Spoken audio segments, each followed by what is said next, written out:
Nung nakita ko, papasok na yung bagyo sa Sierra Madre, guys. Tignan nyo ha. Ito yung bagyo, ito yung mata ng bagyo, guys. Ito yung Sierra Madre, ayan ha. Ito yung nagpo-protecta lagi sa ano sa atin Papasok siya sa mismong Pilipinas, ayun na, touchdown na siya dito. Pagpasok niya mismo dito sa Sierra Madre, ayan kita niyo yung mata. Ito yung mata Ito yung mata, 'di ba? Ayan yung mata. Grabe Boom! Nilusaw niya, guys. Nilusaw ng Sierra Madre kasi dito yung Sierra Madre, ayan Nilusaw niya yung mata. So, imbis na maka-apekto ng malakas ang bagyo, tinunaw niya. Grabe yung nature natin. Kaya magkapasalamat ako sa Sierra Madre. At number 1 dito, guys, answered prayer din siguro to ng karamihan. Dahil siguro ang dami nagdasal, ang dami nagpray na humina at hindi masyado makasalanta yung bagyo. Kasi na-expect ng lahat talagang napakalakas. So, eto guys, ngayon ako na napabilib sa Sierra Madre. Kasi ngayon ko nakita on hand.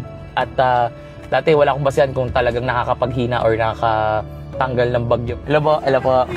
Hello po, mag-ano lang po ako, full tank na po. Thank you, diesel po. Ay, hello po. Sige po, tara po. Thank you. Ano yan, boss? Ano ka? Papagas? Security guard? Saan ka nagsi-security?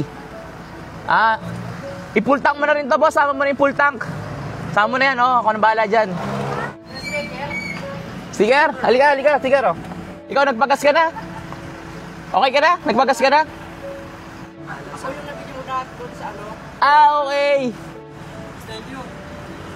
Welcome, boss. Welcome. Okay, boss. Maraming salamat. Thank you. Para sa inyo, Ay, thank you po so much. Sige po. Thank you po. Salamat. Bossing, Okay. Thank you. Salamat.